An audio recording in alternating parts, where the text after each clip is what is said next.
It all begins in a world full of monsters that live in dark places known as dungeons. These dark labyrinths unleash fierce and dangerous creatures that threaten everyone. Bringing immeasurable terror to the human world, these beasts attack the cities without mercy. People are terrified as the monsters destroy everything and attack the knights protecting the area. Even with soldiers trying to fight bravely, the creatures seem to be too strong for them. Because of this, everyone hoped for the arrival of a hero who could face this great threat. Our scene then takes us to the outskirts of the Belgrade Empire, where a city has been attacked. There, a monstrous wolf growls, showing its sharp fangs, ready to attack anyone. The creature then corners a mother and her son, who have nowhere to run. At that moment, the beast opens its enormous mouth, preparing to devour them both at once. With nothing she can do, the woman just hugs her son, expecting the worst. But before the attack happens, a shining sword is unsheathed by someone mysterious. Right after, this person takes down the wolf with a single blow, saving the family. Kneeling down, the savior asks if they're okay, and the woman confirms they are. Then his team of knights appears, and he tells the civilians to leave the rest to them. The young man introduces himself as Ash, the captain of the Empire's 13th Knight Unit. Being from the 13th Unit, the protagonist smiles confidently at the battle to come. Ash then orders his team to take down the enemies, and they all advance into the fight together. Shortly after, another creature leaps toward the captain to try a surprise attack. However, the protagonist faces the monster with a serious look, and his eye begins to glow. Ash firmly grips his sword, preparing for the creature's attack. He then charges forward with his shining blade and hits the wolf with a precise strike. But just as the monster falls to the ground, another flying creature appears in the sky. Using the wolf's body for a boost, the protagonist launches himself as the griffin descends to attack. The beast strikes the ground with its claws, and Ash narrowly dodges the blow. With a backward leap, the young man gets away from the danger and looks for an opening to strike back. Just then, he spots a farmer's rake leaning against a nearby wall. The captain grabs the tool and imbues it with his energy, asking what the monster thinks of that. He then throws the rake with all his might toward the flying creature. The attack hits its mark, and the griffin screams in pain as it falls toward the ground. With his hand glowing, Ash prepares to use some kind of special ability next. However, the situation gets complicated as his friends are surrounded by several monsters. His companions complain that the number of enemies seems to be endless. After defeating another wolf, the protagonist asks if Mary and Will are okay. Ash then raises his sword and shouts that they will never lose and will protect the village. Hearing their captain's words, the knight Will smiles, full of determination. His other companion, Mirai, also feels motivated to continue fighting with all her might. With that, the entire 13th unit advances together to face the horde of creatures. The battle continues into the night, and the team finally manages to defeat all the monsters. Tired, Ash wonders if they really managed to finish off all the enemies there. Suddenly, a strange noise comes from a fallen body on the ground, startling everyone. His companions are shocked by what they see emerging from the shadows. Even Ash is surprised and speechless at the sight of the new creature that has appeared. Soon, a giant serpent emerges in front of the team under the light of the full moon. But the captain just smirks and says it looks like one of the big ones has finally arrived. The monster then opens its mouth and shoots a powerful blast of fire at the group. Ash stands in front of the attack to protect his friends from the fiery explosion. The young man then shields himself with his arm while enduring the intense heat of the blow. With a determined look, the protagonist seems to be planning his next move. He then charges through the flames and leaps toward the giant serpent's head. The creature turns quickly and tries to devour the captain with a single bite. Ash gets caught but manages to use his sword to keep the monster's mouth from closing. Seeing her captain in danger, the archer Iruka runs to help, shouting his name. She then readies a special arrow that glows with an intense bluish energy. Iruka fires her powerful attack, which flies swiftly toward the creature's eye. The arrow hits the serpent's weak spot, and it can't react in time. The monster screams in pain and throws its head back, creating an opening for the captain. Ash takes the chance and jumps out, thanking Iruka for saving him. The protagonist readies himself again with a serious look to continue the battle. He then charges with his glowing sword to attack the distracted serpent. With a battle cry, the captain unleashes all his energy in a single final blow. His powerful attack cuts through the air in a trail of golden light, heading for the monster. With that, the giant serpent is finally defeated, falling to the ground in 2 pieces. The villagers who were watching are shocked by what they just witnessed. Then everyone starts to celebrate, shouting that they finally won. The narrator explains that the monster attack on the Empire was contained. And it all happened thanks to the great efforts of the 13th Knight Unit. This was mainly because of Captain Ash, who had a prodigious performance in the battle.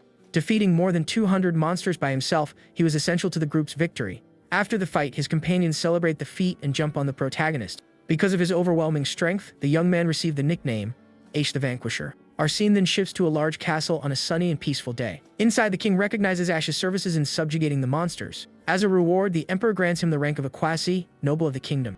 The protagonist then accepts the honor with a bow and a grateful look.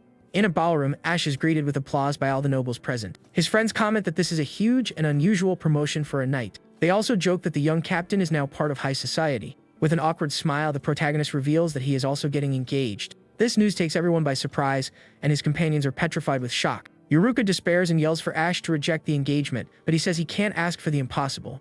The other party in the arrangement is Miss Laffy, the second daughter of the prestigious noble House Lagan. The protagonist explains that as a newly appointed noble, there's no way he can refuse this arrangement. Even though he's confused by so many things happening at once, he tries to stay calm. Ash then looks at his medal and thinks that, in the end, all of this is good for him. Everything seemed to be going well, and he thought he would finally have a quiet and happy life. With a toast among friends, the young captain really thought things would be this way. But then 3 years pass, and Ash is shocked by what he has just heard from his fiancée. The girl says she will repeat what she said one more time, so he understands the situation clearly. Laffy then stands up and points at the young man, saying that their engagement is off. Not understanding at all, the protagonist is completely stunned by her sudden declaration. To make matters worse, Ash is summoned before a man who appears to be an important superior. This man then points at the captain with a malicious smile and banishes him from the Knights. Returning to the previous scene, the young man asks Laffy what he did to make her dislike him. He says that all his clothes and preferences were adjusted to please the noblewoman. The protagonist even stopped drinking and smoking just to satisfy her wishes. On top of all that, he also made an effort to give her many expensive and beautiful gifts. But Laffy replies that she was tired of dealing with a barbaric commoner like him. She reveals that she became close to a gentleman from an earl's family who gives her presents. Shocked by her shallowness, Ash wonders if that is the only reason for the breakup. The protagonist says he can't accept this and that he truly loves her, but she scoffs at him. Ash denies the accusation and says that it was actually her father who asked him to marry her. Laffy becomes furious at the comment and accuses the young man of insulting her father as well. She then closes her fan and says she no longer wishes to speak with a commoner like him. The noblewoman points at the former captain and orders her guards to remove him from the premises. Grabbing Ash by the arms, the guards begin to drag him out by force. He shouts for them to let him go and asks Laffy to listen to him, but the girl simply ignores him. Before leaving, the young woman says she never wants to see his face again. The scene then changes to the city streets on a clear and seemingly peaceful day. Walking alone, the protagonist thinks that this whole situation is very strange. For the Lagan family to publicly break an engagement like this makes no sense. Suddenly, someone calls his name, and the young man turns around surprised to see who it is. It's 2 knights who order him to go to the barracks on their superior's orders. There, his officer Mike Librob says that Ash is expelled from the Order of Knights. The protagonist is completely shocked and speechless at the unexpected news. He asks why, and Mike replies that the young man is a hindrance to him. The officer says that Ash gets in the way of his promotion and also his love life with Laffy. With that, the former captain finally understands that Mike is his ex-fiancée's new partner. This man is Mike Librob, the protagonist's superior officer and an imperial knight, a privileged brat who only got his position through his family's prestige. The young man then realizes that Mike is jealous of his promotion because he would outrank him. With a smirk, the officer asks what's wrong with the look in the protagonist's eyes. Mike then touches Ash's medal and says he never liked the idea of commoners becoming nobles. He continues his taunt, saying that the subjugation of monsters was nothing special. At this, Ash remembers all the difficult moments he went through with his team. Tired of the taunts, the former captain grabs Mike's collar in a fit of rage. He glares at him furiously and yells at the officer for his despicable attitude. But Mike threatens him, asking if it's a good idea to challenge someone from an earl's family. He continues, saying that if the young man doesn't cooperate, his friends will also be kicked out of the unit. With nothing he can do, the protagonist lets go of the officer, feeling powerless in the situation. Mike then boasts, asking if Ash finally understands the difference in status between them. The officer takes the young man's medal and says he'll teach him what's important for a knight. He throws the decoration on the ground and crushes it with his foot in front of the former captain. With a malicious look, he says that what's important is grace, something a commoner will never have.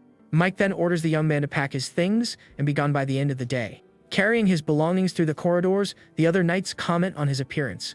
The protagonist continues on his way, head down, wondering what just happened. Arriving at his destination, a hand knocks on the wooden door before entering the room. The young man then enters and introduces himself, saying he brought the equipment to return to the order. A man with a strange mustache greets him, saying that the disgraced knight from the rumors has arrived. The protagonist asks what he's talking about, and the man says that everyone already knows. He says the rumor is that Ash was dismissed for forcing his fiancée to do strange things. The man continues, saying that the young man forced Laffy to play baby, and she asked Mike for help. At that, the noble officer got angry and fired Ash, which leaves the protagonist stunned. Outside the building, the young man shouts not to joke about something like that. Furious, he punches a brick wall and screams his former officer's name. The former captain is outraged that Mike would spread such a baseless rumor about him. He looks at the building and laments having worked so hard for that for so long. In just an instant, the protagonist ended up losing everything he had achieved. Suddenly, a familiar voice calls him senior, and the young man turns around in surprise. It was Yuruka, who runs to him and asks if it's true that he's leaving the Knights. This is Ulrika Erdevane, the only noble-blooded member of the 13th unit. The young man corrects her, saying he was actually fired, which leaves his friend shocked. She then asks why and says she still wanted to be guided by her captain. With a gentle smile on his face, the protagonist just looks at her and says her name. The narrator explains that she cried a lot when she first joined, but now she's much stronger. But then the girl calls to him again with a somewhat strange look on her face. She gets closer and says that if he wanted to play baby, he should have just asked her. The young man yells that the rumor is false, and Ruka says then he doesn't have to leave. With a sad look, she asks what will happen to the Janus unit if he leaves. The protagonist is silent for a moment, thinking about what his friend said. The story then goes back 3 years to that same village they saved. There, Mirai complains that even though they fought desperately, only the captain was decorated for it. Wool explains that the Empire doesn't see the danger of dungeons, and thinks it's just about subjugating monsters. Even so, the protagonist gives a slight smile, thinking of something important for his team. He says that the fact they protected the village and received the gratitude of its residents is the truth. The young man continues, saying they can be proud of that, even if the nobles don't understand. He then suggests giving the unit a unique name, and Ruka thinks it's a great idea. The captain asks if Wool has any good suggestions, and he thinks for a moment. Wool suggests Janus, the name of an ancient god with one face in the front and another in the back. Everyone agrees it's perfect since they fight against both humans and monsters, and the name is decided. With a confident smile, Ash declares that from that day on, they are the Janus unit. Back in the present, the protagonist says that even if he leaves, he'll always be part of the Janus unit. The former captain emphasizes that no matter where he is, his heart will always be with the team. Yuruka then looks at him with a worried expression and asks what he will do now. Ash says he's tired of the imperial nobles and will probably go to a foreign country. His friend then grabs him and yells that she's going with him, but he says she can't do that. The young man pats her on the head and asks her to stay and protect the unit. The girl blushes a little at the gesture, but understands the responsibility he has given her. She then asks him to write a letter when he gets settled, and he nods in agreement. He says goodbye to her with a wave as his friend stares at him, demanding a promise. Yuruka then stays behind, watching her former captain leave with a serious look. But suddenly, a mischievous smile appears on her face, and her eyes gleam in a strange way. Ash then officially returns his quasi-noble title and gives up his family name. With that, he thinks that from this moment on, he will go back to being just Ash, like he was before. At the train station, the young man stretches, feeling like a great weight has been lifted from his shoulders. He then picks up a pamphlet about his new destination to look over the information. With a smile and his luggage in hand, the former knight prepares for his new journey. The train then begins to move, and the scene shows us a beautiful landscape of the kingdom. The steam locomotive continues on its way along the tracks, taking Ash to a new life. Inside a luxurious car, the young man sits comfortably to enjoy the trip. But suddenly, an older man wearing a top hat appears at the door of his cabin. The stranger then walks slowly toward the protagonist with very firm steps. He approaches and asks if he can have a moment of the young man's attention, who looks at him. Not recognizing him, the former knight asks who this mysterious man in front of him is. The gentleman shows the pamphlet Ash was looking at, asks if he happened to have dropped it. The protagonist thanks him, and the man asks if this is his first time visiting the kingdom. Ash asks how he knew, and the old man explains that he was looking at the landscape in a curious way. The former captain then says that in his empire, only the wealthiest ride on trains like this one. The man laughs and says that in the Rosebell Kingdom, this is common transportation, which surprises Ash. The gentleman then explains that the kingdom is a pioneer in the development of magical tools. This happened because the Rosebell Kingdom was constantly exposed to the threat of dungeons. Because of this, the only thing that could combat these creatures was the magic of sorcerers. They used their powers to create fire and water and fight against the fierce monsters. In addition, magic was also used to miraculously heal injured bodies. As a byproduct of this magical research, tools were created with materials from monsters. Thanks to these inventions, people's lives changed drastically, and the kingdom prospered. That is why the Rosebell Kingdom is now known worldwide as a magical superpower. Ash then understands that the Empire is behind in this because it dismisses the danger of dungeons. Suddenly, a voice announces their arrival in the city, and the old man seems excited by the news. The train finally stops at the station, and the announcement asks passengers not to forget anything. The protagonist and his new friend then get off together, carrying their respective luggage. Outside, the young man calls out to the gentleman to say goodbye and thank him for the company. An elegant carriage with a well-dressed coachman was already waiting for them at the exit.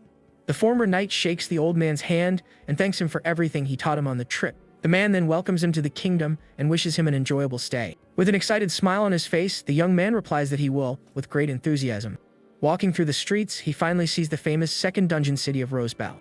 Ash is amazed to see the armor and magical items displayed in the shop windows. The city streets are full of life with a bustling market and many people. Ash continues his walk through the local market, observing all the activity. But suddenly, a woman runs past him with a panicked expression on her face. The young man then turns a little surprised to understand what is happening. She ends up bumping into the former knight as she continues her desperate escape down the street. Shortly after, a group of suspicious men appears, chasing the girl and telling her to stop. With nowhere to go, the woman ends up cornered in a dead-end alley by the bullies. They approach with malicious smiles and say that now she has no way to escape. Terrified, the young woman backs away and shakes her head, not knowing what to do in that situation. But when one of them tries to grab her, a mysterious hand grabs his shoulder from behind. It was Ash, who looks at him with a serious expression and says he's had enough to drink for today. The bully asks who he is, and the protagonist says the girl is distressed by his persistence. Annoyed, the man yells at him to shut up and tries to punch the young man in the face. But the former knight easily dodges the blow and a bluish aura appears around him. He then retaliates with a powerful punch right in the aggressor's stomach, who doesn't react. The man spits and screams in pain from the impact of the blow, which sends him flying back. With that, the bully falls to the ground defeated, and his friends are surprised by the scene. Furious, the other two curse at him and charge together to try and attack the protagonist. Ash then faces both of them at the same time, defeating them with quick and precise strikes. The young man notices they move as if they're used to fighting, which is to be expected. To finish it, the former captain lands a powerful kick on the last bully, and his eyes glow. The bully screams in pain as he is thrown far by the protagonist's blow. Seeing this, the last man remaining is completely terrified by the young man's strength. But Ash gives him no time to react and hits him with a precise punch to the face. With that, all the aggressors end up on the ground, completely defeated by the former knight. After the fight, the protagonist adjusts his clothes and seems quite calm about the situation. However, the first man he fought gets up, his eyes glowing with rage. The bully then draws his sword and says he won't forgive what the young man just did. Ash is a little surprised by this and wonders about him drawing a weapon in the city. The man then charges, shouting that he's going to take him down, and strikes with all his might. But before the attack hits him, a mysterious voice shouts that that's enough. An armored knight appears in the alley and says he can no longer ignore the commotion. The newcomer continues, saying that an amateur couldn't defeat a real knight. To everyone's surprise, he reveals that he knows the young man and calls him Ash, one of the Empire's best. The protagonist smiles upon recognizing his old friend and calls him by his name, Bale. The knight introduces himself as Bale Barone and arrests the bullies for causing trouble. A memory then shows the two of them fighting in an exchange match in the past. They faced each other in an intense duel, their swords clashing with great force. The win-loss record between them was exactly 50% for each side. Back in the present, the two shake hands, and the narrator says he is a good rival. To celebrate their reunion, the two friends toast with mugs of beer in a tavern. Bale says he rushed over because of a disturbance but didn't expect to find a friend. While drinking, he asks what Ash is doing in the kingdom, and the young man looks a bit embarrassed. The former knight then begins to tell him everything that happened to him in the Empire. After explaining the situation, the protagonist says that's why he left the knights and came here. The young man says just thinking about it all makes him very angry and frustrated. With a snap of his fingers, Bale suggests that Ash start a new life there in the Rosebell Kingdom. The protagonist is confused by the proposal and doesn't understand what his friend means. The knight then points at him and invites him to become a dungeon hunter. Ash is even more confused and repeats his friend's words, not understanding the concept. Bale explains that it's a job where you hunt monsters inside the dangerous dungeons. After that, they collect the magic stones from the creatures' bodies to sell at the association. The knight says he would be happy if a capable former knight like him became a hunter. But suddenly, a soldier runs into the tavern and shouts that there's an emergency. The man reports that a monster outbreak has occurred in the dungeon, and everyone is shocked. The soldier continues, saying it's a creature stampede and the situation is very serious. He explains that they've already sent a request for help, but don't know how many they can gather in time. Bale then turns to his friend and calls his name with a serious look on his face. He extends his hand and asks if the young man will fight alongside them to protect the city. A stampede is a phenomenon where monsters become fierce and invade cities. Creatures that come out of the dungeon destroy everything in their path and threaten everyone. The monsters relentlessly attack everything they see, and the people are in constant danger. Ash then understands that they need to eliminate the creatures before there are any casualties. Without hesitation, the former knight agrees to help and says he will fight with his friend. He shakes Bale's hand and says he'll do his best not to get in his way during the battle. The two then head to the Hunters Association to join the others. The place is in chaos, with several hunters arguing and preparing for the fight. The soldier who called them announces Bale's arrival, but the others complain about the delay. A hunter argues with a girl, asking if there's been any contact with the Night Order. Ash comments on the confusion, and his friend says it shows the gravity of the situation. Bale then approaches the receptionist and asks her to explain the mission details. The girl reports an abnormal outbreak of 300 blue monkeys on the 10th underground floor. With a worried look, the knight concludes that a stampede is definitely going to happen. The receptionist asks who the young man next to him is, and Bale introduces him as his friend. She's a bit suspicious, as the young man doesn't seem to be a knight or a hunter. Two other hunters approach and ask if the newcomer has any battle experience. Bale assures them that his friend's skills are excellent and they don't need to worry. After clarifying everything, the knight tells them to hurry up and go to the dungeon. The group then arrives at the entrance of the city's second dungeon, a dark and dangerous place. Bale offers to lend his friend a weapon and armor, and he accepts the help. Ash chooses a light breastplate and says he prefers a longsword, but Bale suggests something else. Bale then reveals that the weapon is a magic sword, an item Ash has never heard of. The knight explains that it's a technology exclusive to the kingdom that combines magic and weapons.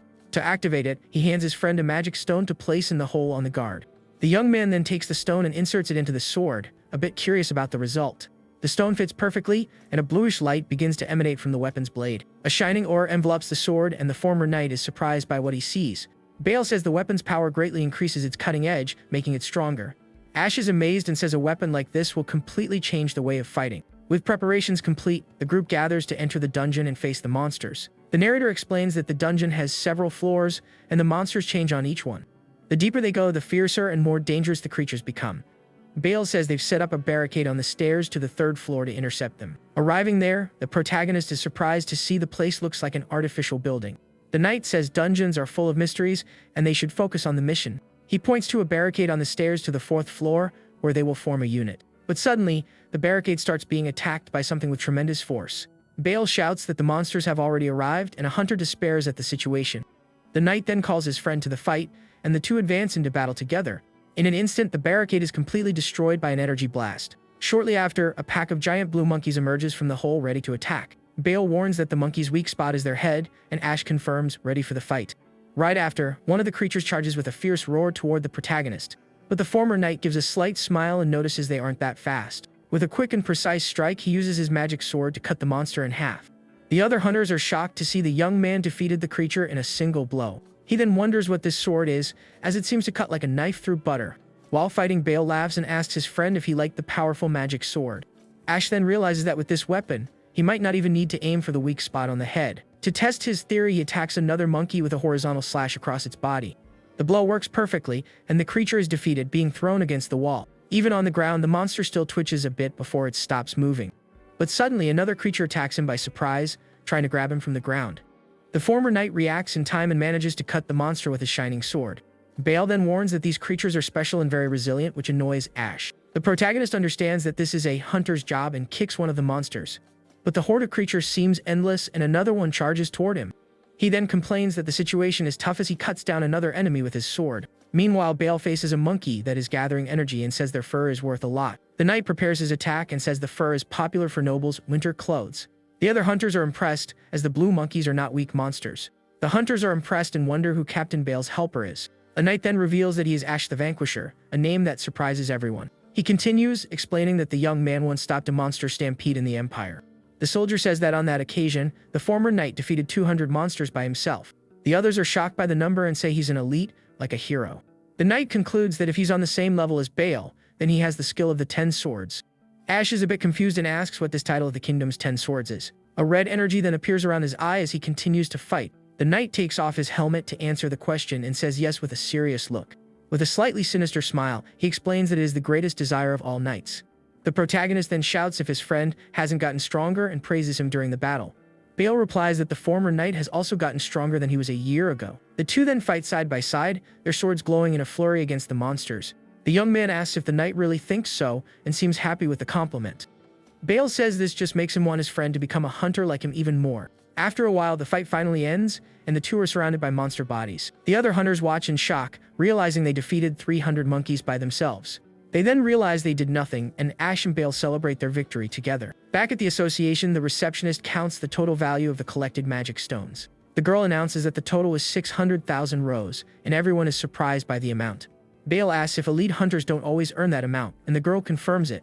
With a smile and a wink, the knight then recruits his friend again for the cause. He asks if Ash doesn't want to become a dungeon hunter, and the young man looks thoughtful. The receptionist gets excited and asks him to accept the proposal with her hands clasped together. The former knight gives an awkward smile and says he supposes so, accepting the offer. With a handshake, he confirms he will become a hunter, and everyone celebrates. The association staff applauds the decision of the new team member enthusiastically. To celebrate, Bale suggests a welcome party, and everyone agrees with the idea. The scene then shows the city's clock tower at night, with the full moon in the sky. Several days later, at the Imperial Knights Barracks, a letter arrives for someone. A female soldier calls for Ruka and says a postcard has arrived for her in her name.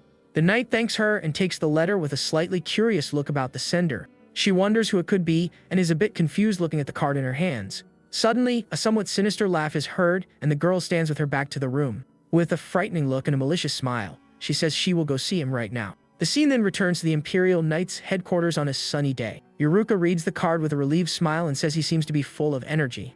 But then her face changes, and she reads the sender's address with a strange look. Her former teammates greet her, but she seems a bit startled. Mari and Will enter the room, and Iruka is surprised to see them there after so long. Iruka then asks if their training is over, and Mireille confirms it is, without much enthusiasm. The red-haired girl throws herself on the sofa and says it's not the same without Ash around. At this, the blonde reveals that she heard the former captain became a hunter in the Rosebell Kingdom. She explains that a letter from him arrived at her house, saying he now hunts magical monsters. Mari grabs a glass of water and wonders if this new hunter job pays well. Will also grabs a glass and says that from the letter, their friend doesn't seem to have financial problems. The knight continues, saying it sounds like a much better work environment than their old one. He comments that being a hunter might suit Ash better, and the girl agrees with the idea. Suddenly, Rook announces with a strange smile that she is leaving the Knights for good.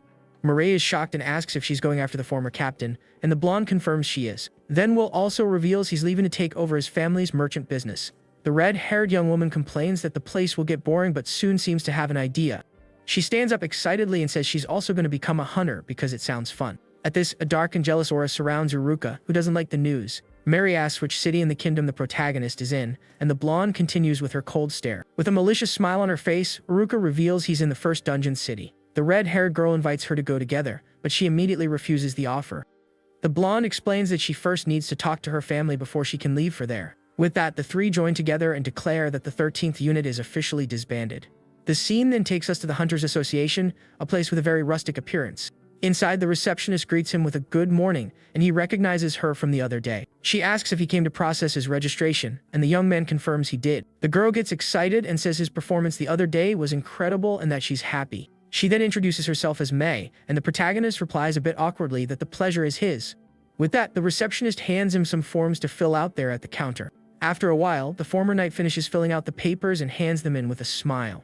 May takes the documents and, with a wink, tells him to wait a moment for the registration. A few minutes later, she returns and hands his new hunter's license in a small box. The young woman explains that he must show it when entering and leaving the dungeon, and he asks why. She says that if someone doesn't return, they send a search party, which reassures him. Next, May explains that all monster materials must be turned over to the association. With that, she says that taking furs to make a winter coat is strictly forbidden. The other rule is that hunters cannot renounce their citizenship, so as not to leak information. The young man asks about traveling, and the receptionist says it's safer to avoid it for now. She then finishes the explanation and welcomes him to the Hunters Association. Ash thanks her and, with a confident smile, says he will do his best in his new job. The scene then changes and shows us the entrance to the city's second dungeon on a sunny day. The protagonist walks alone down the street toward his first job as a hunter. A guard at the entrance then asks if he wishes to enter the dungeon now. With that, the former knight confirms and shows his new license for the man to check. The guard confirms the license and lets him pass, so the young man thanks him and moves on. But suddenly, another hunter bumps into his back on purpose,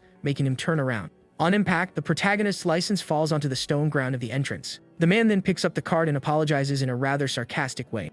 His group approaches and points out the beginner's mark on the former knight's license. Then the bully says that if he doesn't want to get taken out, he'd better stick to the lower floors. The group of hunters leaves laughing, and Ash wonders what's wrong with those guys. Ignoring the taunt, he puts on his gloves, excited to start his new life as a hunter. With his sword on his back, the protagonist walks toward the dungeon entrance, very confident. Arriving on the first floor, he thinks he can explore the place calmly this time. Suddenly, the young man hears a noise and realizes there's a monster nearby, watching him. But he sees two boys celebrating because they got a magic stone from a slime. The former knight approaches and asks what such young hunters are doing there. One of the boys replies they are slime fishing, which leaves the protagonist very confused. The boy then explains that if you throw vegetables into the lake, the monsters come out to eat. And just like that, a slime approaches the carrot that serves as bait for the two boys. With this, they manage to lure the creature out of the water and bring it onto dry land. The other boy then uses a sword to pierce the monster's core and defeat it. At that, a small magic stone appears, and the former knight understands the concept of fishing. They say that slimes are docile, so they're perfect for earning a little extra money. The protagonist comments that the monsters here don't seem like a big deal, and the boys confirm it. The boy then suggests he go to the 10th floor if he's confident, and the young man agrees. But then the boy holds out his hand, and the protagonist is a bit confused by his gesture. With that, the boy asks for an information fee, leaving the former knight shocked by his attitude. The boy thanks him for the business while counting the money, and Ash waves awkwardly. With this, the protagonist realizes he also got fished by the clever boys. Composing himself, the young hunter decides it's time to go to the next floor of the dungeon. He gets excited and can't wait to see what monsters await him on the floors below. Meanwhile, the bully hunter from before seems to be very angry for some reason. With a furious look, he can't understand what's happening with those creatures. His group is then surrounded by several monsters with red eyes glowing in the darkness. The scene then takes us to the 4th floor, a place that is a vast, sunny green field. The protagonist is surprised to see a field and understands that the scenery changes on each floor. He looks up and is amazed that there's a sky even though they're on the 4th basement level. Suddenly, the former knight notices something moving in the tall grass nearby. Then a cute rabbit with a horn appears in front of him, and he finds the creature adorable. But suddenly, the creature turns and kicks his sword with surprising speed and force. The young hunter is completely surprised by the small creature's unexpected attack. He remembers that even if it's cute, it's still a monster and attacks it with his glowing magic sword. With the rabbit defeated, Ash celebrates his first official monster subjugation in the dungeon. The protagonist takes out a book to see the name of the creature he just defeated. In the book, he discovers it's a horned rabbit, and the name is exactly like its appearance. He then realizes the materials to turn in are the horn and the monster's magic stone. The young hunter then collects the items and puts them inside a small leather pouch. Ash holds the bag and thinks that this pouch is truly a mysterious item to use. But upon seeing the purchase price, he realizes that this monster's materials are very cheap. With this, he concludes that it's not worth fighting them, and he should head to the lower floors. Suddenly, a horde of horned rabbits appears in front of him with very threatening looks. Terrified, the protagonist starts running desperately to escape from the pile of rabbits. The narrator explains that a few things happened, and now he is on the 9th floor of the dungeon. His exploration continued without problems, and on the 10th floor, he faces the blue monkeys. Arriving on the 13th floor, the former knight takes a deep breath and thinks he's come a long way. He observes the place and wonders if after the field and the forest, it's now a cave. Suddenly, a frightening scream echoes through the corridor, and the young man turns in surprise. The protagonist realizes the sound is coming from deeper in and runs toward the noise. There, he finds the same group of hunters from the entrance, surrounded by several skeletons.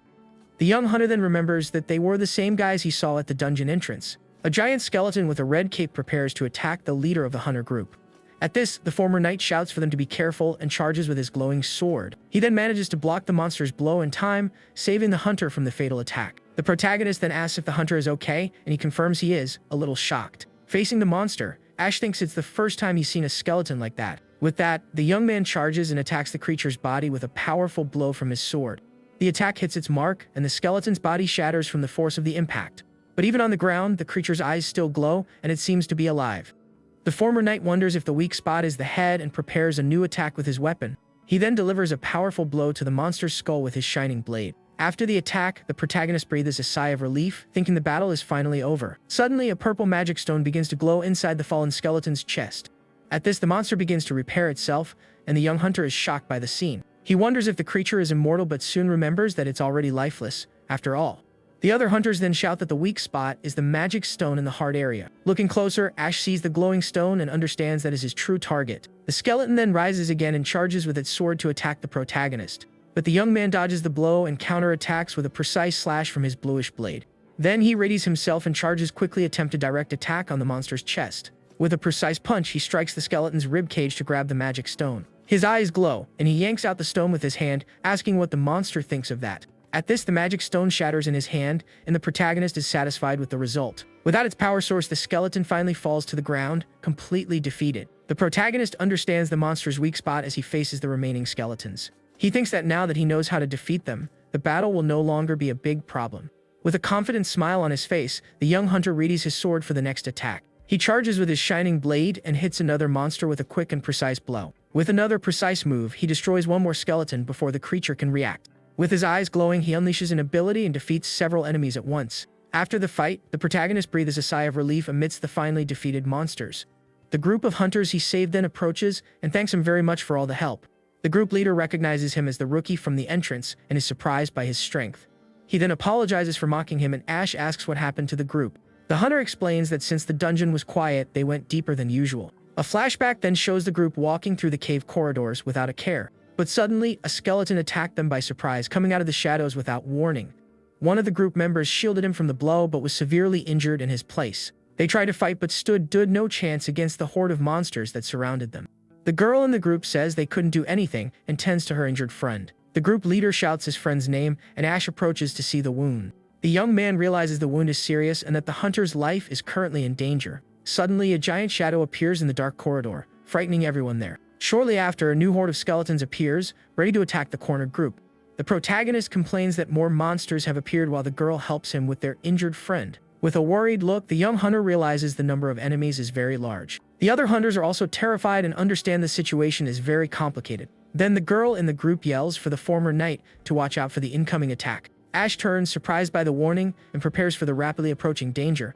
Shortly after, the horde of skeletons charges with their swords ready to attack the young man.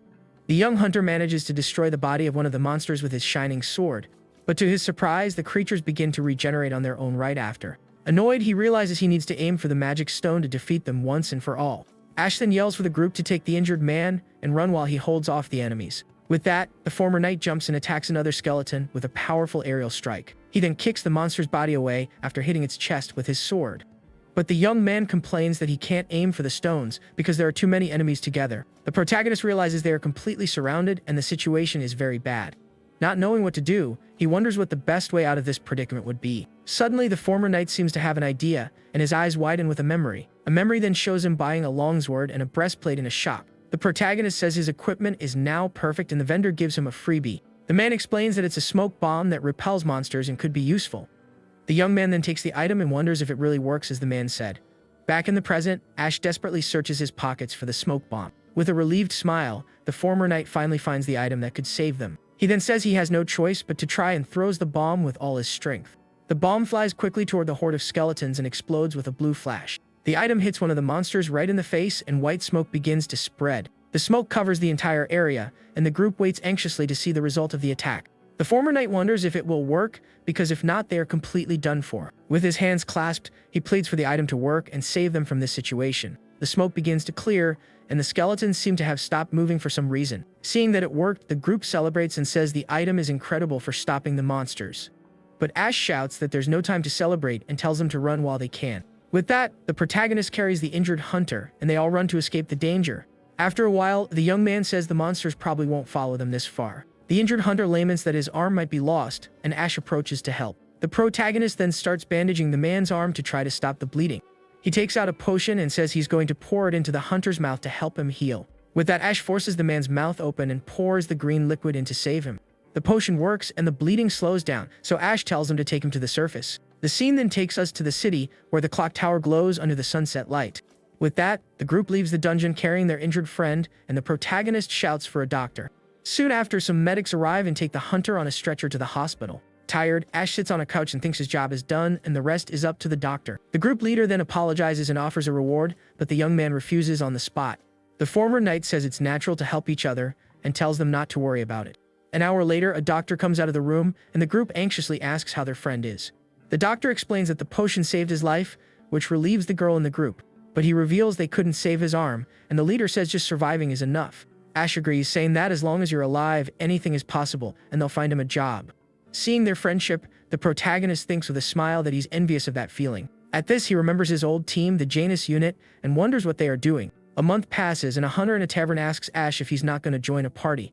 Two muscular men invite him to their party, but the young man says he prefers to be alone. The hunter says he heard he was also invited by the elite party, Golden Knight. Ash comments that the party leader is skilled, but his gestures are very annoying. Suddenly, another man says that a named monster is roaming the 14th floor. The protagonist is curious and asks what that is, and the man explains it's a rare creature. He says that Dullahan, the headless horseman, has appeared and caused a big commotion there. The hunter says named monsters are strong, and Ash agrees it would be too much for him alone. Suddenly, a mysterious woman's feet appear in the tavern, drawing everyone's attention. The men in the place are enchanted by the beauty of the young woman, who just arrived at the bar. All the customers stare at the beautiful blonde woman walking elegantly through the hall. Ash's friend insists again for him to join his party, but the young man refuses once more. Suddenly, a hand covers his eyes and a female voice asks who is there. The former knight recognizes the voice and is completely shocked when he turns to see who it is. In a white dress and with a smile on her face, Uruka appears before him by surprise. With a loving look, the girl says she came to see him and calls him senior, as always. The scene then changes, and the two are shown sitting at a table outside at night. The protagonist asks what she's doing there, and the girl doesn't understand his question. With a smile, she says she came for him, which leaves the young hunter very surprised. He then asks about the knights, and Ruka reveals she quit without a second thought. Ash asks how her family let her go, and she answers with a somewhat strange look. The young woman reveals she cut ties with her family, and the protagonist spits out his coffee in shock. She explains that when she said she was going to Rosebell, her father challenged her to a fight. Uruka says she fought her father and completely defeated him to gain her freedom. The girl reveals she decided to become a hunter to be by his side forever. With the sudden declaration, the former knight becomes completely flustered and doesn't know what to say. With a wink, she says being a hunter and a fiancé at the same time is perfectly fine. Awkwardly, the protagonist tries to ask something, but Uruka encourages him to continue with a smile. He thinks he would fall for her, but his mind is a little confused with his feelings. At this, he remembers his ex-fiancée and the fear he has of being betrayed again. Then, with a forced smile on his face, the young man says it was nothing and changes the subject. Yuruka then looks at him with a worried expression and calls his name with a serious look. Soon after, she holds his hand gently and says he is a pitiful person. The girl becomes furious and says it's the fault of that ugly woman who hurt his heart. With that, she stands up and promises that she will never leave him alone, no matter what. Yuruka then says she will bet her life on it, leaving the protagonist shocked by her declaration. Next, she gets closer and says she's glad the other one didn't take him away for good. She then hugs him and says she will wait as long as it takes for him to sort himself out. The young man spits out his drink and wonders if she really was always this type of girl. Awkwardly, he suggests they go back to the inn, and she agrees with a smile. As they walk, the former knight asks if she managed to find lodging for them. The protagonist then points in one direction and says he's going that way. With that, the two walk together toward a large inn on the city's main street. The young hunter is confused to see the girl is following him to the same place. To his surprise, they both end up stopping in front of the same room door at the inn. The girl then pushes him into the room and quickly closes the door behind them. At this, the protagonist panics while Yuruka seems very happy with the situation. The protagonist wonders why she is there, and Yuruka explains she asked at the guild. She then locks the door and says this shows how serious she is about the matter. The girl jumps into his arms and says that from now on, they'll be together forever. With that, she gets closer and whispers in his ear, calling him senior once again. The former knight becomes completely flustered and speechless at his friend's bold move. The scene then changes to outside the inn, indicating that the night has finally passed. The next morning, the young man is sitting on the bed while Ruka is still sleeping peacefully. He prides himself on his patience, and the girl wakes up, saying good morning with a smile. She then holds his hand and says he held up well during the night, but that was just the beginning. With a confident look, the young woman says she won't rush things and knows how to wait. Even so, she teases him, saying that one day she'll make him lay his hands on her one way or another. Yuruka then pulls him and tells him to get ready because she needs to get her hunter's license. Tired, the protagonist laments that if this continues, he'll end up with insomnia. The two then go to the guild so the girl can register as a new hunter.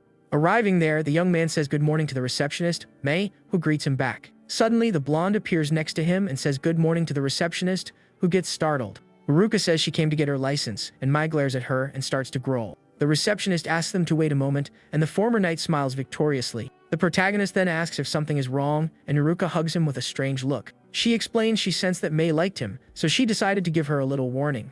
Angrily, May slaps the license on the counter, and Uruka thanks her in a very cynical way. The receptionist then glares at her with a furious look and says she won't lose, no matter what. With a victorious smile, the former knight replies that she can do whatever she wants. The two glare at each other with sparks flying from their eyes, and the protagonist despairs over the fight. To calm the situation, Ash says they need to go to the dungeon, and the blonde agrees immediately. At the dungeon entrance, the young man says that with Uruka's skill, they can go deeper. With that, the pair advances quickly and reaches the 10th floor of the dangerous place. There, they encounter blue monkeys, and the former knight asks his friend to fight alone. The creatures then roar fiercely, showing their sharp fangs to the new hunter. Shortly after, the monsters charge as a pack to try and attack the girl all at once.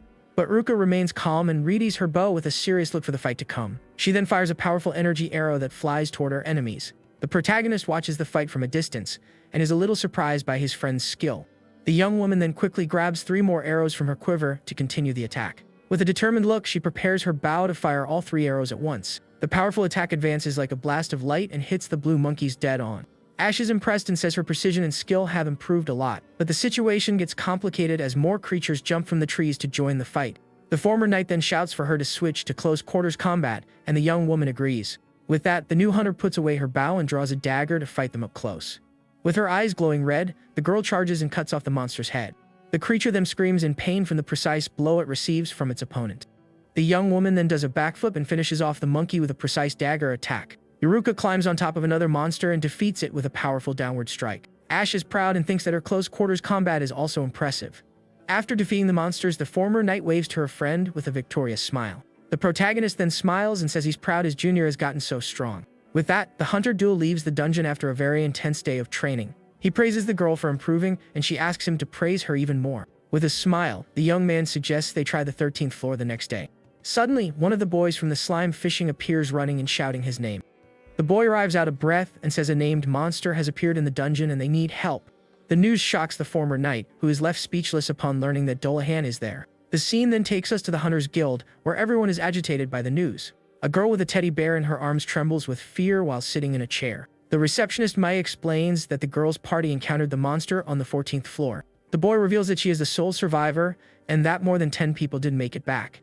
The protagonist then kneels in front of her and asks if she can tell him what happened. Terrified, the girl says the monster's sword suddenly moved on its own and attacked them. Ash asks what happened to the sword, but the young woman starts crying, unable to answer. The protagonist says she's in no condition to talk, and the receptionist asks what to do. Yuruka says they need to recover the bodies, and Mai asks if it's for their burial. But the former knight explains it's to gather information about the monster from the wounds. Meanwhile, the surviving girl is taken away by the guards, still in a state of shock. The protagonist agrees it would be difficult to get information from her in that state. With that, he asks if a named monster is really that strong, and Mai becomes concerned. She explains that the red monkey from 3 years ago required all the elite hunters. Mai says the association will form a recovery team but will need an escort. The fishing boy says if they encounter the monster, the mission is over for them. The protagonist then becomes thoughtful and remembers the hunter he saved in the dungeon. He then calls the receptionist's name with a serious look and volunteers for the mission. With a determined look, Ash says he will go as an escort for the recovery team. The next day, a base is set up in front of the second dungeon for the mission to begin. There, the protagonist meets with the team and explains that the destination is the 14th floor. A hunter asks what they'll do if they encounter the monster, and Ash says they'll run. But the other hunters laugh and say they could probably defeat the creature. The young man then tells Iruka to wait at the inn, but she hugs him from behind and refuses. The girl points at him and shouts that she won't be a burden, which makes him awkwardly agree.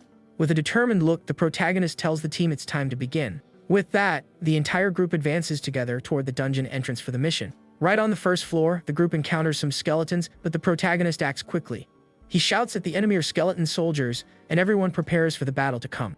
The creatures advance with their swords and red eyes glowing in the cave's darkness. Ash says the priority is recovery and for them to destroy the stones and keep going. He then asks Yuruka to shoot the magic stones, and the girl says she'll try. The former knight then fires a powerful energy arrow that destroys the monsters. One of the hunters praises the girl's skill, and everyone is impressed by her power. Another member says that with her around, the path to the 14th floor will be easy. But suddenly, a strange noise startles everyone, and they stop to see what it is. The team then continues its way through the dark dungeon corridors cautiously. The team continues running through the dark cave corridors to reach their destination. Arriving at the location, the group is shocked to see the scene that awaits them. 2 hunters are fighting Dullahan, the headless horseman, who appeared by surprise. With imposing armor and a blue flame on its neck, the creature looks very powerful. The monster then raises its flaming sword and prepares to attack the 2 hunters. It then delivers a powerful blow that the men try to defend against with their weapons. But the force of the attack is too great, and the hunters are thrown back by the impact. The monster then attacks again with its flaming sword, giving them no chance to react. With a single fiery blow, the headless horseman defeats all the other enemies. The protagonist is shocked, as the monster wasn't supposed to be on this dungeon floor. The protagonist wonders what kind of weapon that is and how its blade is on fire. He then sees the hunters' bodies melting like candy from the heat of the fire. With his eyes glowing purple, the young man wonders how he could fight that monster. Suddenly, the headless horseman turns toward the group watching the scene. One of the hunters shouts that they've been spotted and tells everyone to retreat immediately. The protagonist is a little confused, as the monster doesn't seem to be moving toward them. The headless horseman simply stands in the same spot, staring at the group from a distance. The monster then sticks its flaming sword into the ground and waits for some kind of movement. Ash is confused by the creature's attitude and doesn't understand what it's doing. He realizes the gesture resembles the etiquette of a duel between knights and is surprised. With wide eyes, the young man wonders if the monster is waiting for him to draw his sword. A memory then shows the protagonist fighting his friend Bale in a duel in the past. The two smile with the thrill of combat and face each other with all their strength. Ash remembers the thrill of fighting with a single blow and how exciting it was for him. With a sinister smile on his face, the former knight seems to be enjoying the situation. With that, he draws his dagger and says he missed that feeling from his life as a knight. Iruka shouts his name worriedly and tries to stop him from doing something so crazy. The girl says that everyone's safety comes first, but the young man doesn't seem to hear. The protagonist then apologizes with an awkward smile and runs to face the monster. With that, Ash and Iruka run into the cave to face the powerful Dullahan. The headless horseman stands still with its sword stuck in the ground, waiting for its opponent. The hunters who fled comment that only the knights could defeat a monster like that. Iruka then notices her friend is smiling and looks at him, a bit confused by the scene. The girl says he's smiling and the protagonist is surprised because he hadn't noticed. He then touches his face and realizes he really was wearing an excited smile. The young man remembers that one false step against an opponent like that means the end of the line. With an excited look, he wonders if he actually really wants to fight this monster. The scene then changes and shows us the inn where they are staying during the night. Iruka takes a relaxing bath to prepare for what's to come the next day. Meanwhile, Ash is sitting on his bed, thinking about how he's going to face that creature. The young man seems very thoughtful and worried about the difficult battle that awaits him. The next morning, one of the hunters from the recovery team reports what happened in the dungeon. The receptionist Mai is shocked to learn that the monster's sword was on fire. The other hunters say there's no way to defeat the creature, because their weapons melt. Because of this, the receptionist suggests they give up on recovering the bodies for now. One of the men says to call the knights, but she explains it's not possible. The young woman then asks if there's nothing they can do with just the hunters. At this, the receptionist calls the protagonist's name with a rather serious look. With a light glowing around her, she asks the former knight to accept the subjugation mission. Ash then looks a bit awkward and speechless at the receptionist's sudden request. Yuruka then holds his arm with a worried look about her friend's decision. She looks at him and seems not to agree with the idea of him accepting such a dangerous mission. The protagonist then asks for some time to think, and the receptionist agrees with a smile. With a gentle look on her face, Mei says of course he can have some time to decide. Back at the inn, the young woman gets out of the bath, drying her blonde hair with a towel. The former knight then calls her name and prepares to talk about the mission. He says he has something to talk about, and the girl sits on the bed to listen attentively. Haruka asks what it is, and the protagonist seems a bit hesitant to talk about it.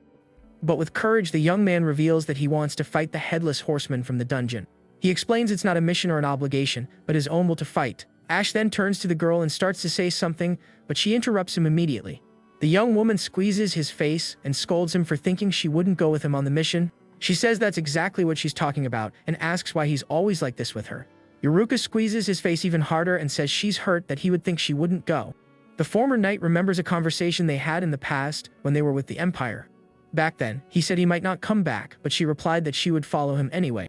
With a confident smile, the girl says that no matter what happens, she will always be there. The protagonist is speechless, and the young woman continues her speech with great determination. She scolds him again and says he won't lose to a fake knight like that one. With a loving look, she says she won't leave him alone and looks at him very closely. The girl says she wants to discuss what they'll do after they win and rests his head on her lap. The young man then suggests they eat at a fancy restaurant with the mission's reward. Yuruka says food is good, but she has another idea in mind for the celebration. With a somewhat mischievous smile, the girl says she wants a reward when it's all over. The protagonist asks what kind of reward it would be, and the young woman confirms with a confident look. With that, he agrees, and the girl celebrates excitedly for getting his word. The next day, the two go to a weapons shop to prepare for the great battle. The young man says a thick shield would be too heavy and would hinder his movements in the fight. He explains that the only way is to confuse it with speed and use hit and run tactics. The former knight then remembers that both the armor and the sword melt in the flames. The shopkeeper says if they melt, they just have to accept they're disposable and use others. The protagonist is then surprised, as he hadn't thought of that option before coming there. With a smile, he understands this is a good alternative to his current problem. The two then head to the 13th floor of the dungeon with their backpacks on. Arriving there, the young man spots the Headless Horseman standing amidst several skeletons. The monster is in the same spot as before and seems to have been waiting for him the whole time. The protagonist's eye glows red, and he seems very focused on the battle to come. He notices the number of bodies on the ground has increased and gets angry at the situation. At this, the former knight prepares for the fight and takes something out of his backpack to use. He takes several packages from his bag, preparing for his hit and run strategy. With his strategy in mind, the young hunter says he's ready for the fight and charges forward. He then shouts for Ruka to go, and the two run together to face the Dullahan. The former knight leaps for an aerial attack, while his friend readies her bow for support. Yuruka then fires a bluish energy arrow with all her strength toward the monster, but the Headless Horseman deflects the attack with its sword, creating an energy explosion. Ash takes advantage of the distraction and comes down with a powerful blow to hit the creature from above. The monster then notices the aerial attack and prepares to defend against the incoming blow. With a loud noise, the two swords clash and a large explosion of light occurs. The protagonist is surprised as he realizes the enemy isn't using its flames in the fight. The Headless Horseman uses its strength and manages to push the young hunter to the ground. With a powerful blow, the creature attacks and breaks the young man's sword with a single move. Feeling the pressure of the attack, the former knight grinds his teeth at his opponent's strength. Seeing her friend in danger, Aruka shouts his name and fires another arrow to help him. The arrow hits the monster's sword and creates a small opening for the young man to recover. At this, the girl asks if he's okay, and Ash pants, a little tired from the battle. With a serious look, he realizes the monster still isn't using its flames in the fight. He understands the creature seems to be enjoying the duel and isn't fighting seriously. With a slight smile, the protagonist finds the situation interesting and grabs a new sword. The young man then stands up and, with a challenging look, asks if they can continue the fight. The Headless Horseman raises its sword, accepting the challenge for the next round. The Headless Horseman then prepares for the fight and advances with its sword in hand. In a swift movement, the creature points its blade at the young hunter in front of it. The former knight repeats the gesture and faces his opponent with a serious and very determined look. Enveloped in a blue aura, the young man charges with his magic sword for a new attack. He then lands a powerful punch right on the horseman's helmet, which feels the impact. But the monster retaliates and manages to stop the young man's blade with its own hand. With a focused look, the protagonist notices the creature didn't use its fire sword. Ash then quickly retreats while his opponent prepares a new blow with its weapon.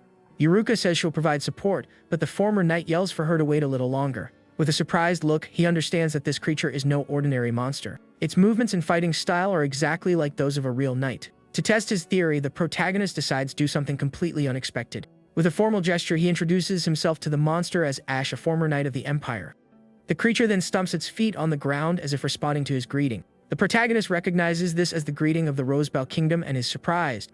With a smile, he confirms that this Dullahan is indeed a knight from that kingdom. The young man then turns and calls Iruka's name, who looks at him, confused by the situation. He says he's going to fight one, and asks her not to interfere in the battle.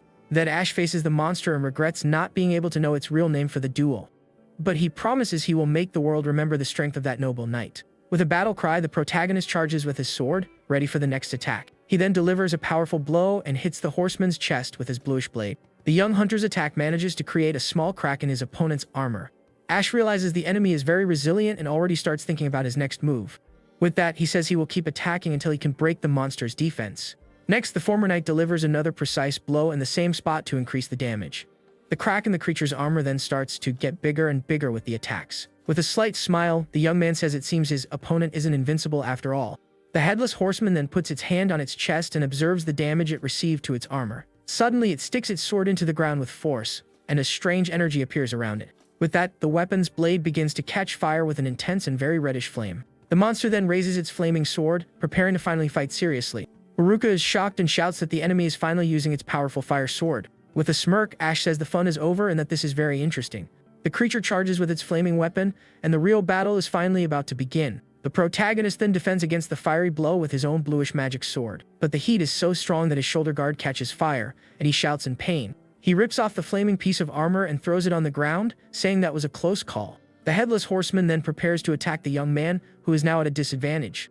Even so, the former knight prepares to defend against the next blow with all his might. The protagonist looks in shock at his sword, which begins to melt from the intense heat. With that, the headless horseman raises its flaming weapon to deliver the final blow. Seeing the scene, Iruka shouts her friend's name, desperate about the dangerous situation. But with a confident smile on his face, the former knight seems to have a plan in mind. He then defends against the flaming attack with a powerful blast of energy and great force. The creature looks at him for a moment, waiting to see what his next move will be.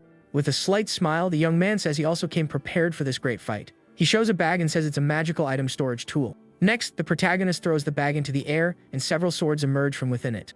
The weapons fall and stick into the ground, and he asks if the monster will burn them all, or if he will manage to break his opponent's magic stone before that happens. The young man then picks up one of the new swords from the ground to continue the battle. Surrounded by weapons, the former knight challenges the Dullahan to a real duel there. With that, he leaps with two swords to attack the headless horseman from above. The blow hits the monster's chest dead on, right in the crack he made before. But the protagonist's sword can't withstand the heat and breaks from the impact of the blow. Ash uses the momentum to grab another weapon as the monster retreats from the attack. He then runs to attack again with his new sword in a swift movement. The headless horseman retaliates with a horizontal slash from its flaming blade. With that, the attack hits the young man dead, on with a fiery explosion that sends him flying. His new sword also can't take it and breaks in the middle from the intense heat of the fire. With that, the young hunter uses the impact to slide back and grab another weapon.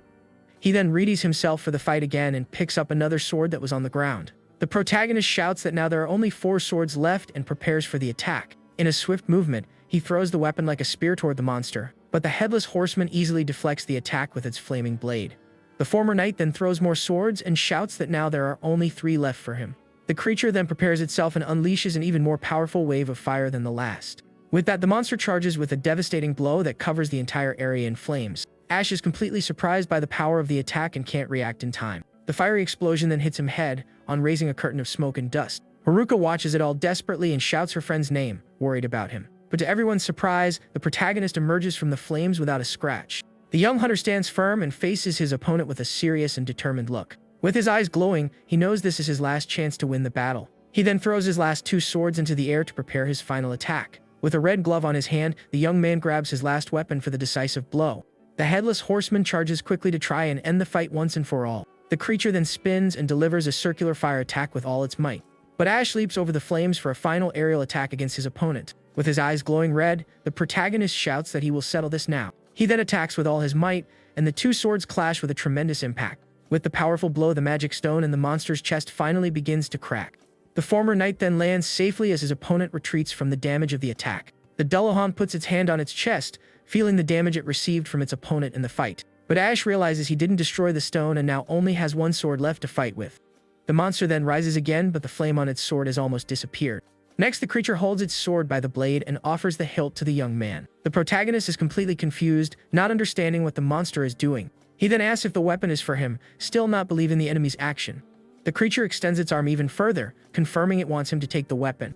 The young man then accepts the offer and holds the sword's hilt along with the headless horseman. The monster stands still, showing the weak spot on its chest for the protagonist to attack.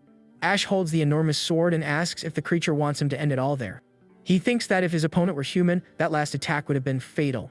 The young man then closes his eyes and wonders if the thrill of the duel is already over. With a look of respect, he bids farewell to the Black Knight, acknowledging his honor. With a final blow, he strikes the cracked magic stone in the monster's chest with everything he has. The creature's head lifts for a moment as it receives the hero's final attack. With that, the monster's body finally falls to the ground, completely defeated by him. Tired, Ash breathes a sigh of relief beside the monster's fallen body and says it's finally over. The scene then takes us to the Hunters Guild on a starry and very quiet night.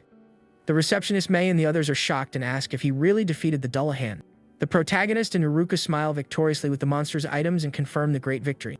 Back at the guild, the hunters praise him, and he says the rest of the armor is in the bag. May despairs at the news and shouts for the young hunter not to do anything foolish. She tells him to keep everything until the knights arrive, and the young man awkwardly agrees. The receptionist then orders them to call Bale and prepare the largest room for the items. Ash comments that things seem more difficult now, and Iruka agrees with a smile. His friend Bale then arrives and congratulates him, saying he knew he could do it. The former knight is happy to see him and asks if he only came to check the materials. The noble explains that named items require witnesses from the knights and the association.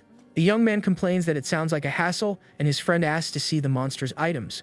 With that, the complete Dullahan armor is assembled in a large hall for inspection. Bale's companion then analyzes every detail of the armor with a small magnifying glass. He confirms that it is the Black Knight's armor, and the noble listens attentively. Bale takes the sword and says the armor is valuable, but the weapon is a very rare item. Suddenly, the sword catches fire in his hands, and he reveals it's a magic sword. The receptionist and the other man are completely shocked by the knight's revelation. The protagonist then asks what a magic sword is, and everyone stares at him in surprise. Bale explains that it's a magical weapon that doesn't need a stone to work. He says it's the 5th time one of these has been found, and May calls it a historic discovery. The noble says he might receive a letter of appreciation and also a handsome reward. He then asks the two to write a report about the battle with the Dullahan. His friend hands them 2 clipboards and says the items will go to a research institute. The two take the reports, and Ruka asks what this institute is. Bale explains it's an organization that studies the mysteries of dungeons and magic. With everything settled, the knight then calls the protagonist with a very serious look. With a focused expression, he asks his friend what the Headless Horseman was like.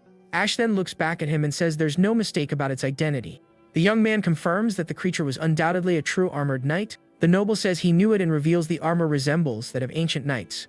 At this, he wonders if a human can turn into a monster and what the institute will think. The protagonist laments not knowing his name, and Bale asks if the enemy was strong. With a determined look, the former knight confirms that he was very strong. Ash finishes by saying he was a magnificent knight of the kingdom, looking at the armor. The receptionist Mai then takes the reports and congratulates the two on their good work. The young man stretches and complains it took longer than expected, as it's already night. Tired, he suggests they go to the inn to rest, and Iruka agrees with the idea. But suddenly, a group of hunters appears and invites them to a celebration party. The protagonist and Iruka are a bit awkward with the group's sudden invitation, but they end up accepting and go to a tavern to celebrate with the other hunters. With a cheerful toast, everyone celebrates the great victory over the named monster. The hunters say that from now on, he will be called Ash the Dullahan Hunter. With a smile, the young man thinks this new nickname is much better than the Vanquisher. One of the men then asks if the two have decided on a name for their party yet. The protagonist takes a sip of his drink and looks thoughtful at the question. At this, he remembers his old knight unit and the name they created. The young man gives a slight smile as he remembers the good times with his old team. He then says they decided that a long time ago and asks if Ruka remembers. The girl confirms with a smile on her face and seems very excited about his idea. The other hunters are confused, as they have no idea what they're talking about. With that, the two reveal that the name of their party is the Jaina Squad, just like before. The scene then changes to a train station on a clear and very sunny day. There, a red-haired girl shouts excitedly that they finally reached their destination. With her hands on her hips, she says the train ride wasn't as bad as she thought. With an excited smile, the young woman reveals that this is the kingdom's first dungeon city. With a determined look, she tells Ash and Iruka to wait because she's coming. The girl then walks happily through the city, saying she'll become a hunter and earn money. She dreams of drinking, gambling, and having a lot of fun with all the money she's going to make. Arriving in the city, the red-haired girl goes straight to the Hunters Association. Inside, some men comment that the newcomer is a very beautiful woman. With a mischievous smile, One of them says he'd like to get closer to the mysterious young woman. The young woman then goes to the counter and tells the receptionist she's looking for someone. She asks for a hunter named Ash, but the attendant doesn't seem to know the name. The young woman says there's no one like that there, and the redhead is shocked because Yuruka said there was. Suddenly, she remembers her friend's malicious smile and realizes she was tricked. With a sinister laugh in her mind, the young woman understands it was all just a plan. Furious, she slams the counter and shouts that the blonde lied to be alone with Ash. With her eyes on fire, the girl says her plan to get rich won't end here. She asks where else there's an association, and the young woman says there are 2 other cities. Thoughtfully, the redhead decides she'll start by searching the nearest city. But suddenly, the young woman realizes a problem and looks at the attendant with a question. She then shows her money and asks if she can get a train with that amount. The receptionist says it's not enough, and the girl despairs at the situation. Suddenly, a voice calls her cutie, and the young woman turns to see who it is. It's the same group of hunters who offer to lend her some money. The group leader approaches and says he can help her, but he wants something in return. With a malicious smile, he then puts his hand on the young woman's shoulder to provoke her. But the girl just gives a slight smile and lands a powerful punch on his face.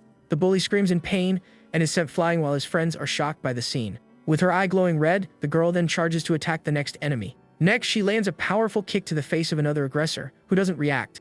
The last man remaining is terrified to see his friend on the ground, defeated. The young woman then faces him with her glowing eye, preparing for the final attack. With that, she lands another precise kick on the last man to end the fight. After the fight, all the aggressors end up on the ground, completely defeated. But the group leader gets up furiously and yells at the girl for her attitude. He then tries to punch her, but the redhead easily dodges the blow. She then retaliates with a powerful kick right in the aggressor's stomach, who doesn't react.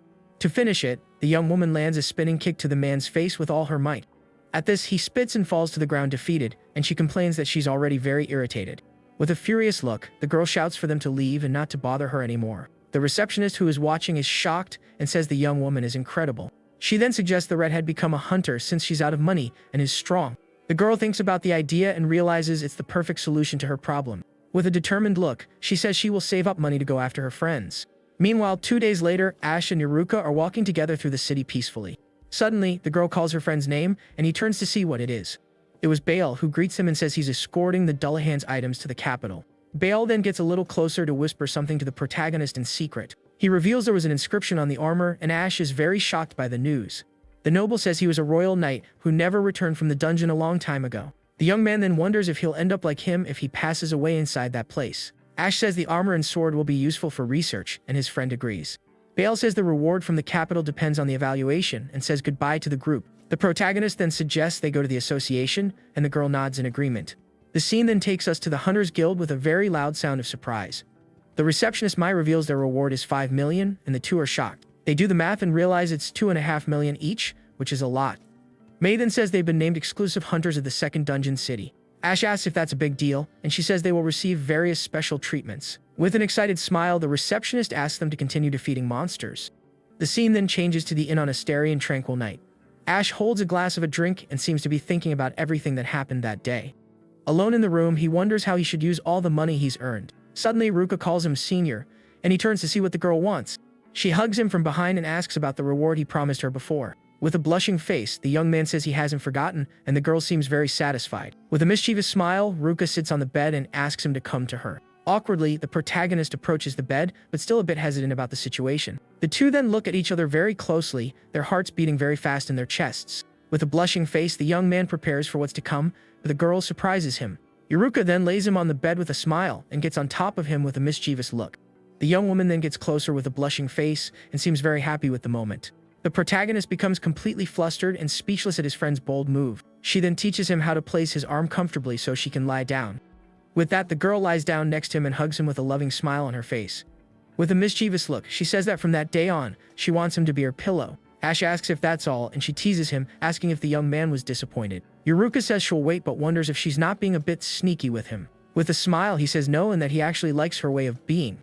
The young man then pats her head and hugs her with a very loving look. He says she is important to him and asks her to stay by his side forever. With a blushing face, the girl says of course she'll stay with him and hugs him very tightly. She promises to stay by his side and prove her love forever, looking at the starry sky. A week after the Dullahan's subjugation, their lives as hunters continue. The two then fight together as the Janus squad against the dungeon's monsters. Now they can easily handle the bone warriors on the 15th floor. The protagonist then wonders what the 16th floor will be like and what awaits them there. The former knight then suggests they take a look at the new floor, and the two go down the stairs. Arriving on the 16th floor, the duo is shocked to see a huge sunny desert. The place is incredibly vast and stretches for miles with a blue sky above. The girl asks if they are still in the dungeon, and the young man says the place is very wide. The young man says dungeons are mysterious, and the two continue to explore carefully. Suddenly, a giant flying monster appears in the sky along with several smaller ones. One of the creatures then dives quickly toward them for a surprise attack. The protagonist prepares for battle and draws his sword to face the threat. With a quick slash of his blade, he hits the creature and shouts that it's coming. The monster screams in pain from the impact, but doesn't seem to have been defeated by the attack. The larger creature then attacks and fires its feathers as if they were missiles at them. The young man throws himself to the ground to dodge the projectiles that stick into the earth with force. The feathers then begin to glow with intense energy, preparing to explode. With a large explosion, the young man is thrown back by the force of the attack's impact. Haruka then realizes the creature can use magic and that its feathers explode on their own. The giant monster screams again, preparing to launch another volley of feathers at them. The protagonist warns that the enemy is going to attack again and shouts for his friend to run. But suddenly, a mysterious voice says they are wrong and a new person appears. A blue-haired woman appears beside them and says this is their chance to attack. At this, the newcomer charges and attacks the monsters with a blow from her sword. With a quick and precise movement, the woman cuts the creature's wings with her blade. She then charges forward and defeats the other monsters with impressive speed. Ash and Ruka are completely shocked by the strength of the mysterious warrior. With a confident look, the woman shouts for the two of them to follow her to a safe place. Suddenly, a new group of hunters appears and charges together to fight the monsters. An archer fires a green energy arrow that flies toward her enemy. The attack hits its mark and manages to defeat some of the smaller flying creatures. Another woman with white hair charges and cuts one of the monsters with her shining sword. A man then finishes off the last creature with a precise blow from his bluish blade. The protagonist and his friend are impressed and say the new group is incredible. The blue-haired woman then approaches and says it's been a while since they've seen each other. Ash thanks her for saving them and calls her by the name Tanya, which surprises her. Suddenly, the woman kisses him on the cheek, leaving him completely flustered and speechless. Haruka, who is watching, is shocked and very jealous of the newcomer's action. With a mischievous smile, Tanya says she would do anything for him without any problem. The blonde then runs to separate the two and yells for the woman to stop it now. Very angry, she scratches her friend's face to try to wipe off the kiss mark. Haruka glares at him furiously and asks who that woman is and what she was doing. With a smile, the blue-haired woman wonders who that girl is after all. The scene then changes to a tavern where the three are sitting together at a table.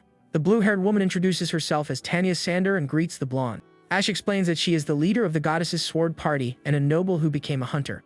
The young man asks what she's doing there, and Tanya says she returned from a trip that day. She says she heard he defeated a named monster and that if he hadn't, she would have. Haruka gets annoyed by the comment, and Ash says Tanya probably could have done it. He reveals she was one of those who defeated the red monkey, and the blonde is shocked.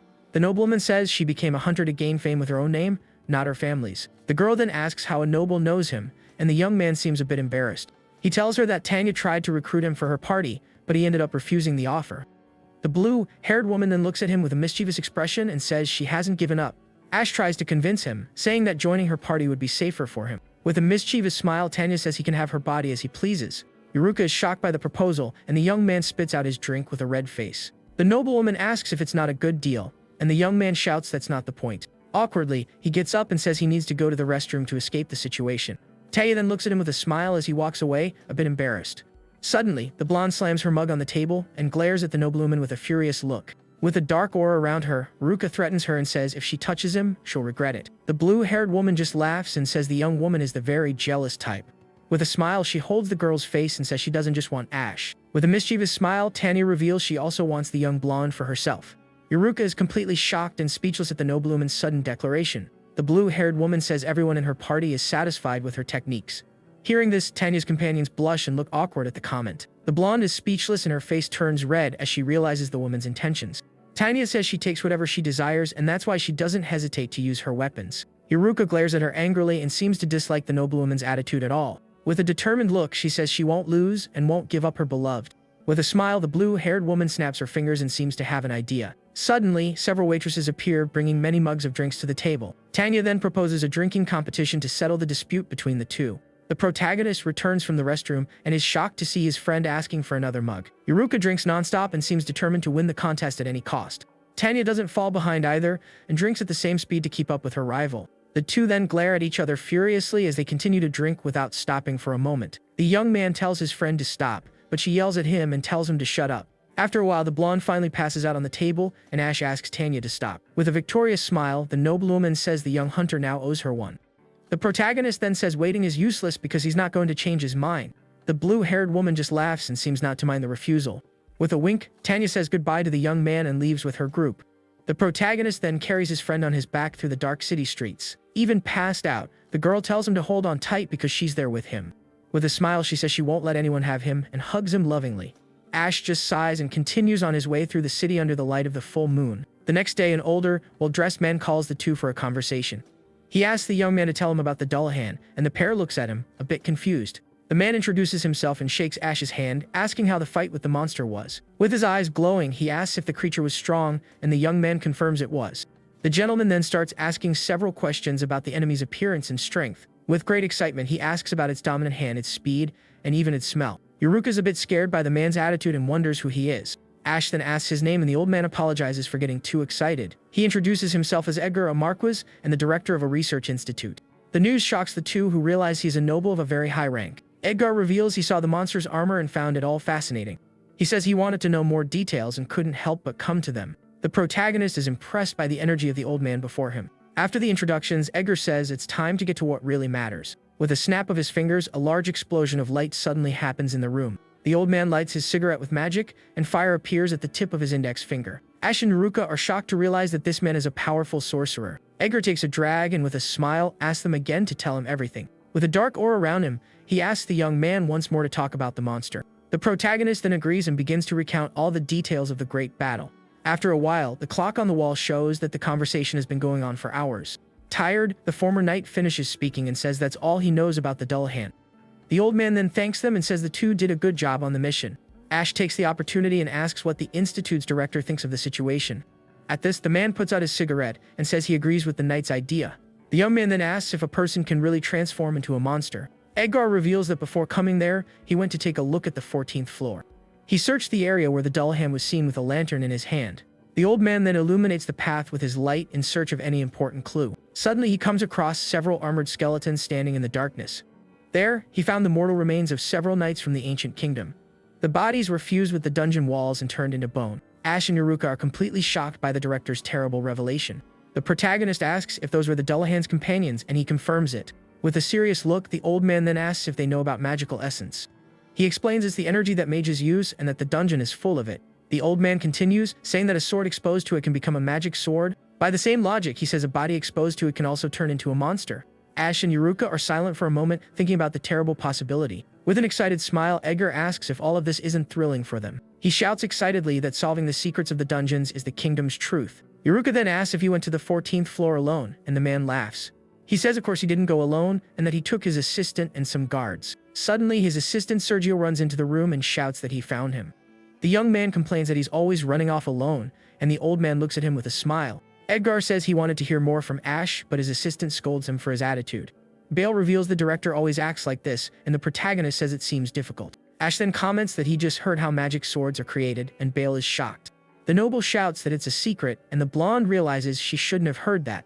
The old man says he has decided to move forward with a plan, and Bale seems to agree. Before leaving, the knight asks the two to go to the association the next day. The protagonist and his friend are confused by the request, but don't question the order. The scene then takes us to the Hunters Guild on a clear and very sunny day. There, the two meet with the receptionist May to resolve some matters. The young man then points to Bale, who is nearby, and asks if that is a bailment. But the receptionist says that has nothing to do with Bale, and that he's on the ground floor. Suddenly, Kyle, the leader of the Golden Knight Party, enters the room with a smile on his face. Shortly after, the two men from the Big Claw Party also arrive, greeting everyone. To the protagonist's surprise, Tanya also appears in her full armor. Ash asks if they were also called by Bale, and the men confirm they were. The blue-haired woman then realizes that all the elite parties are gathered there. Yuruka gets angry seeing Tanya and holds her beloved's arm very tightly. Edgar enters the room with a good morning, and says it seems everyone has arrived for the meeting. Kyle then asks him why he gathered all the city's best hunters there. The old man says that named monsters have been appearing more frequently lately. He shows drawings of the red monkey and the Dullahan and says they are very strong. Edgar explains that something strange is happening inside the city's second dungeon. At this, the director announces they will conduct a large-scale investigation in the dungeon. This means the elite hunters will have to unite for the grand mission. With a serious look, the old man then asks for everyone's help in the upcoming investigation. Everyone is silent for a moment, shocked by the director's unexpected request. Bale then says he will explain the rest of the mission details to all the hunters. One of the men asks if they are to go to the 20th floor and realizes it will be difficult. The receptionist says the investigation will begin in 2 weeks to give them time to prepare. Tanya then asks if they are obligated to participate in the investigation mission. Bale confirms it's mandatory as the order came from the Queen and the Institute. The men from Big Claw say that with everyone together, the mission will be very easy. But the noble tells them not to underestimate the danger and asks what the deepest floor they've reached is. The parties reveal they have reached the 18th and 17th floors. The protagonist then says he is currently exploring the 16th floor. Bale says this is impressive, but the real problem is the 19th floor. With a serious look, he reveals that all investigation teams have been annihilated there. Ash is shocked and asks if even the Night Order was defeated. Bale confirms it and reveals there is a named monster much stronger than the others. With a dark aura, the knight says the creature's name is the Lizard King.